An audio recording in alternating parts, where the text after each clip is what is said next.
I gotta wait. How long I gotta wait for a press record? Go. Welcome to the stand, where Miss Dream always has a story. I'm Dream, a black woman with many beautiful interconnecting identities. A few I will name at this moment as we get started on this podcast journey together. A Bostonian, born and raised in the inner city, Dorchester and Roxbury neighborhoods, to a teenage single mother who has my whole heart. An educator, I've been working with youth and children since my teenage years, and formally, I have been teaching almost a decade now. That's wild to think about. An entrepreneur, I am the founder of The Chair, a black and brown centered tech platform dedicated to supporting people on their hair journey, where you can design hair boards, connect to hairstylists, and share hair care tips for a more joyous experience. I have a workable site, my prototype. It took me 2 years to build, and now I'm on this adventure that you're currently on with me. My goal for this podcast is to share stories, black stories, educator stories, entrepreneurship stories, and hair stories. I want you to leave each episode with the opportunity to gain new insight, just a glimpse into my world or the worlds that are featured on my podcasts, a little chuckle during your day or night, possibly a little anger to encourage you to advocate for justice, and hope to continue learning and dreaming. So come in and listen to the beautiful voices in the chair as they share their stories, starting with me. Where we share stories in the chair. Hello, beautiful people. This is Emily. Emily, can you please introduce yourself?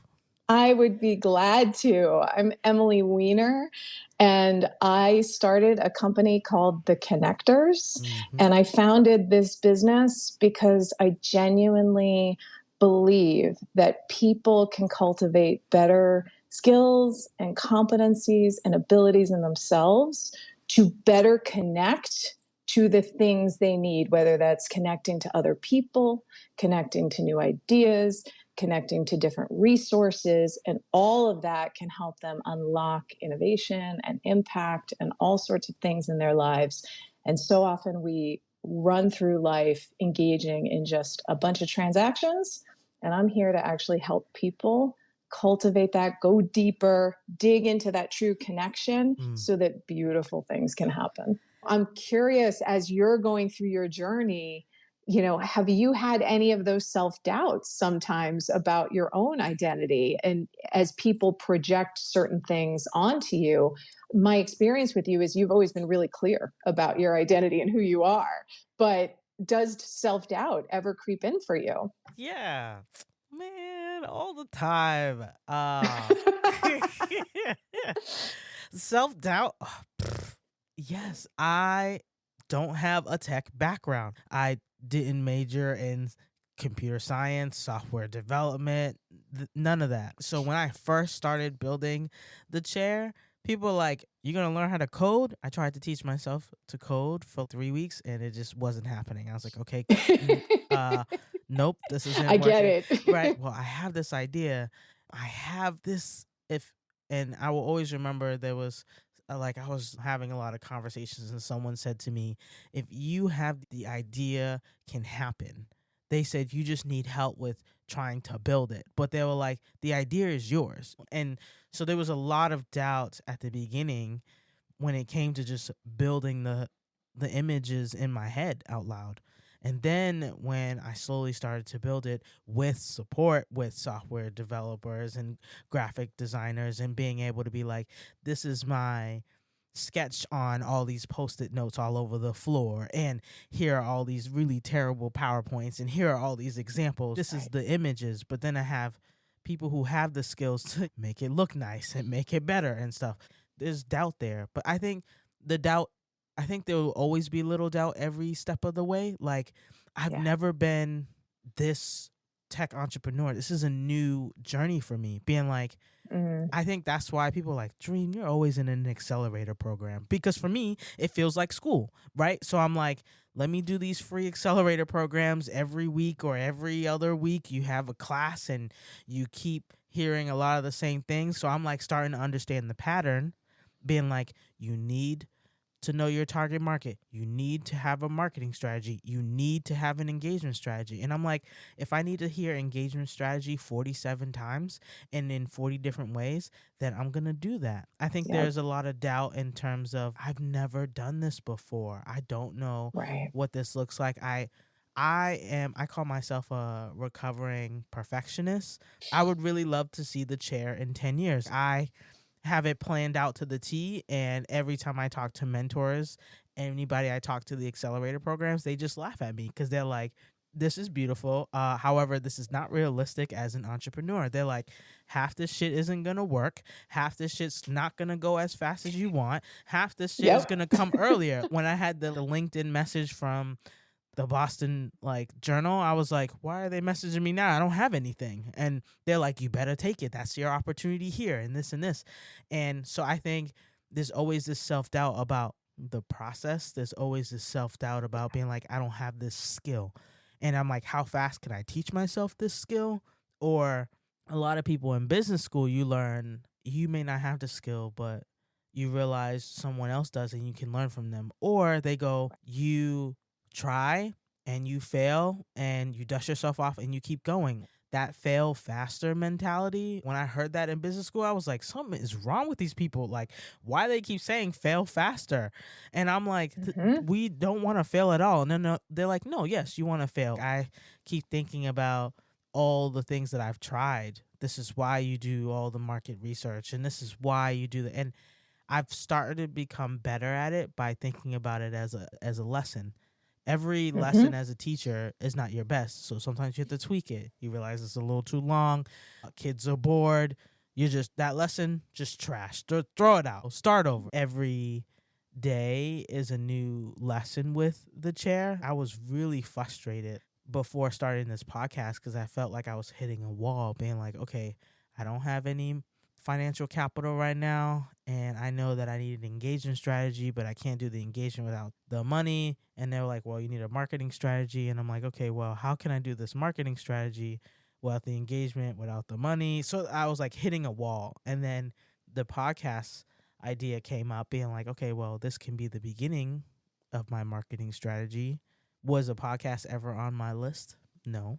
Was this the idea that I had 10 years ago? Nope. 5 years ago? Nope.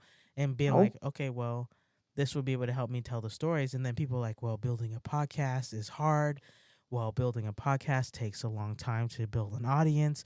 And so there's all this doubt. And I'm like, well, I was doubted from the beginning about building this in the first place. So if building an audience takes time, then I'm going to be okay taking time. I think there's a piece of me that has a speed limit. I have a time limit that I just put on myself.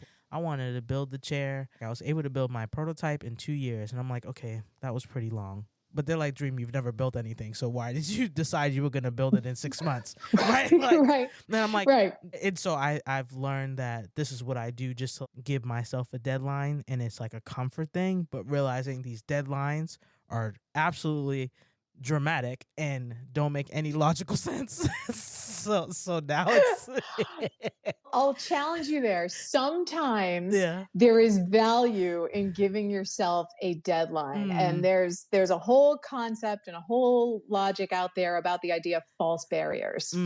And it's the same idea as if you have 3 days to get something done. You'll take all 3 days to get something done. But if you have an hour to get that same something done, you're going to crank it out and get it done. And so it's the old adage of, if you want something done, give it to a busy person, because you just, by not giving yourself too much time, you'll flex into the time that you allot yourself. Being aware of those false barriers, though, is good. I put them on myself all the time. I will put blocks of time on my calendar. You have 2 hours on Tuesday to write your next blog post, right? Because or I set myself up for deadlines in certain ways because it forces me to actually get the work done as opposed to staying in that mulling stage of the idea, to actually move it to that next step. But you can't minimize how much the mulling stage is. And you also can't minimize that you might do it and then say, oh, wow, that sucked. So now I got to do that again. Or you fail, or you learn, you hear this all the time, and everybody in business school talks about it. And I talk about it too. But you learn so much more from failure than you do from your successes, 100%. On my own entrepreneurial journey, I just launched my business. And while I have had my own businesses in the past, this one's different. This one just feels different. Everything about it is different. It's a really different point in time. I'm not a web developer. I got to figure out a website. I got to do all these other things. I put stuff out there and I realized, wow, that didn't work. And now I have to fix it and figure it out along the way. But you now know something you didn't know before. And just like all the other skills that you set out to intentionally learn for yourself, every time you fall flat on your face and you fail, you've now learned and added a new skill to your skill set and your toolbox. So I think it's a big, important thing that you need to honor those times. And it's taken me a lot of time and a lot of years to get to this position. But when I hit those moments of frustration, I take the time to reflect and find gratitude for the lessons I've learned or for whatever it's helped cultivate in me. And it's made me a much more resilient person. I think that's one of my stronger qualities is resilience. And I wouldn't have that if I hadn't gone through so many missteps along the way. So that's cool. I love this. I love this conversation. This doesn't even feel like a podcast. This just feels like you and I getting coffee. Where we share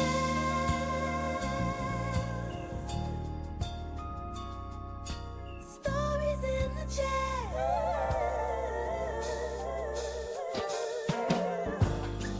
Look, it's my commercial. We will be right back. It's more than just a bad hair day. It's a journey. Finding the right hairstyle isn't easy, nor is finding the right stylist or the right products.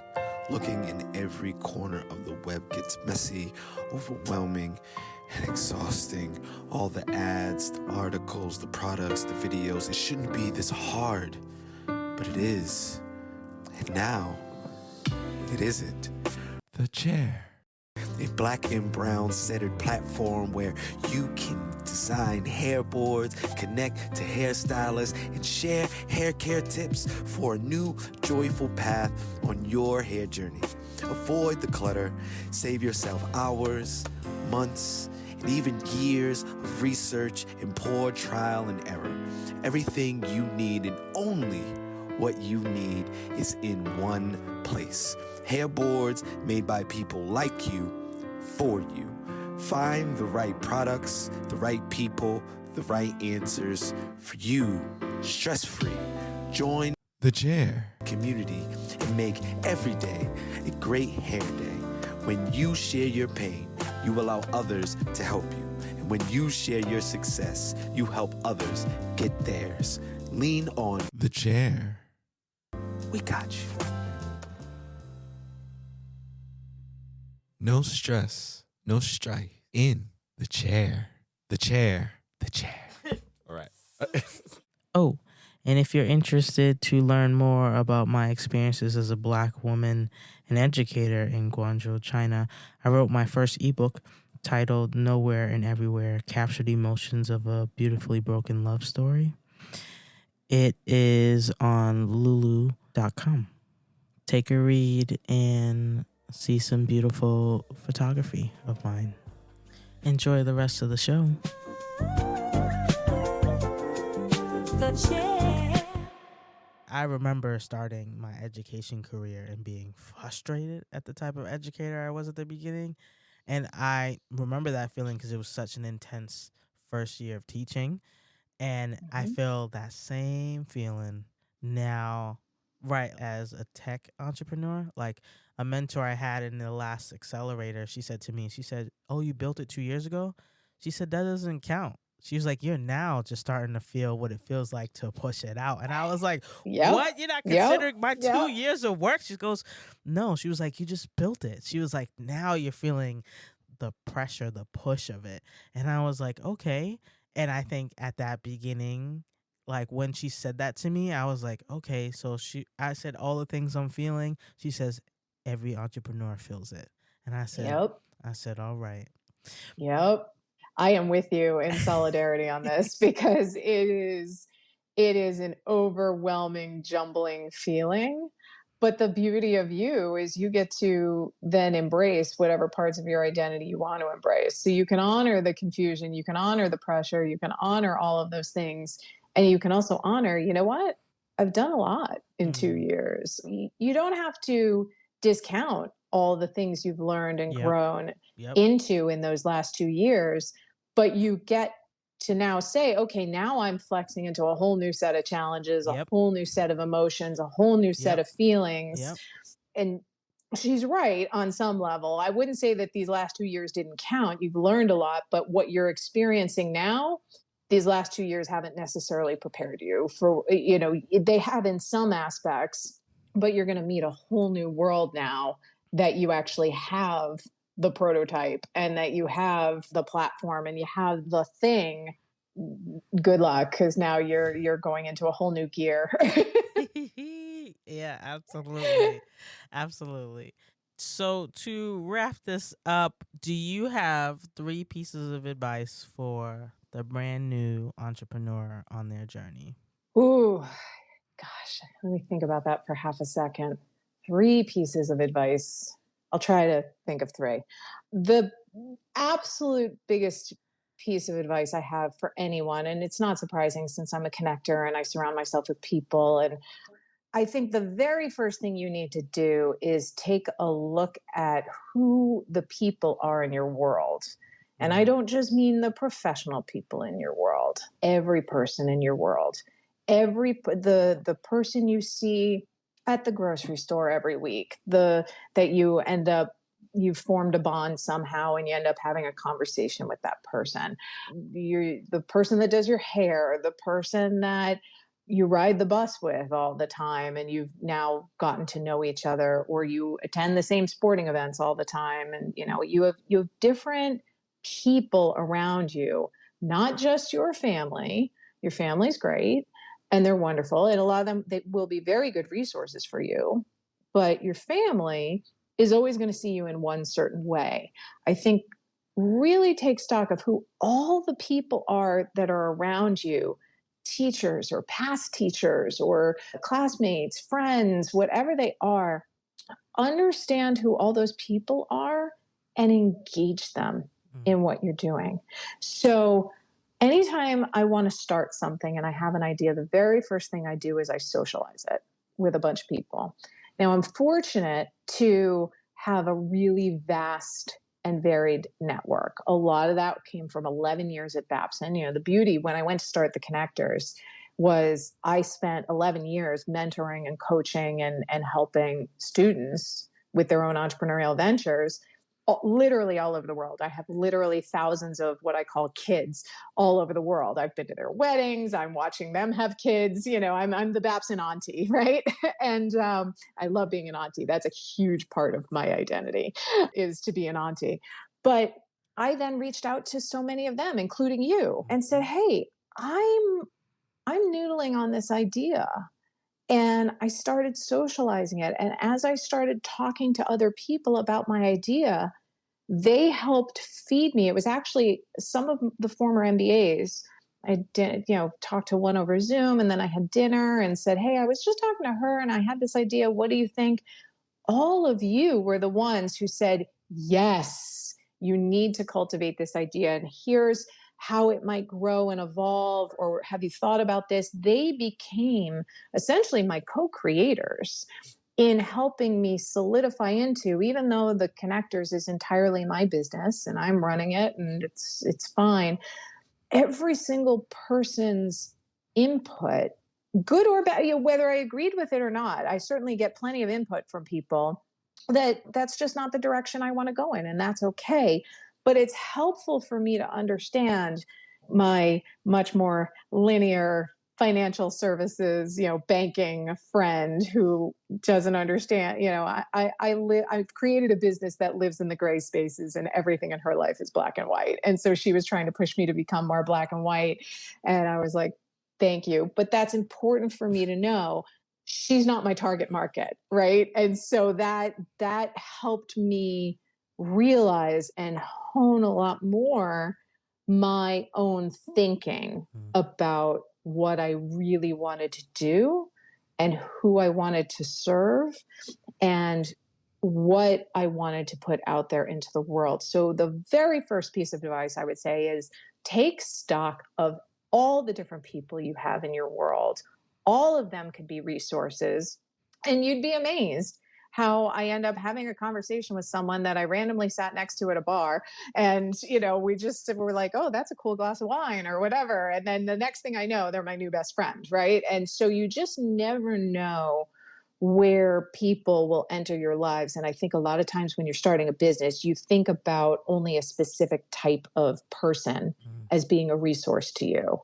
Absolutely everybody in your life can be a resource to you. You don't want to use them. That's not the purpose of this. But the purpose of this is to think about your community and think about who could I reach out to and say, hey, would you be willing to just meet me for a cup of coffee? And I want to bounce an idea off you and see what you think. Or you're sitting on that bus ride on the way into work and you're saying, oh, this is what I'm working on right now. And you hear their responses to it. You don't have to actively seek out advice in that big A word. But as you are just starting to socialize with your network, that person you ride the bus with every day might say, wow, that's really cool. Maybe you should think about this, or, oh, I have a friend who's working on that. Can I get your number? I'll text you and give you their contact information because you should reach out to this person. So think about your network really broadly because you never know where your next good idea will come from. That's my very first piece of advice. The second piece of advice is to recognize that self-doubt that we were talking about earlier. It will creep in. Imposter syndrome is very real, and self-doubt is very real. Overwhelm is very real. The entrepreneurial journey can sometimes feel very lonely. Even if you're surrounding yourself with a bunch of people all the time, it can feel very much like you're working in a vacuum from time to time. And you're not really you need help getting out of your own head. I think you have to just recognize that you're going to feel that way. And it will be incumbent upon you to take active steps to get yourself out of that. If you're an entrepreneur and you're looking to start something, yes, there are things you can learn from. There might be, skills you can learn, strategy, as you talked about earlier. You can learn that that's a thing and these are concrete steps that I can put into place. But at the end of the day, there's inherently no specific pathway and there's no real clear next step that you have to take. You're forging that path. You're building it. And that can feel very overwhelming. It's not like working in a traditional environment where if I check all these boxes and do A, B, and C and do the plan and execute it exactly against my plan, I am guaranteed success. There is no guarantee of success in an entrepreneurial journey. And I use entrepreneurial journey in a big way, not just starting new businesses, but in anything you're trying to do, a community movement or organizing, or you're looking to help seniors get better access to the care they need. Whatever that is that you're seeking to do, taking an entrepreneurial path is inherently embracing the unknown. And that even the most resilient and people who are most resilient and comfortable with ambiguity can struggle from time to time. So embrace that as a very real feeling and just remind yourself that you're not alone. And then I think exactly what you touched on earlier about setting these deadlines for yourself. Every single deadline I have set for myself as I launched the connectors got blown. Every single one. And so recognize that everything will take longer than you think it will. Every single task I have undertaken, I was like, okay, I've given myself this day to fix the website, and I'm going to redo these pages, whatever the task is. 1 week later, there it is. It's done because I encountered something I didn't expect, or I put it up and I thought, well, that doesn't read the way I want it to, or I want to make some shifts, whatever it is. Everything will take longer than you think it does, and give yourself some grace when that happens. Well, Emily, thank you so much for sharing your stories in the chair. I truly, truly appreciate you coming on. Thank you for having me. This was the most fun. I treasure you. Thank you for inviting me into the chair. I feel very honored and very special. And you can't see this, but I'm sitting up a little straighter now. And thank you, because I always so value and treasure the opportunity to have a conversation with you. So thank you for being you. Welcome to the chair, where Miss Dream always has a story. Thank you for listening to an episode of The Chair. I, of course, would love your continued support. Let me know what you think of this episode by doing all the things. Subscribe, comment, and come back next week, every week. Enjoy the rest of your beautiful day. Or if you are like me, enjoy that moonlight and that one star under all your city lights. Love you. Talk to you later. The chair. How long I gotta wait for a press record? Go. We support her. Shit. Do your... Welcome to the chair, where Miss Dream always has a story.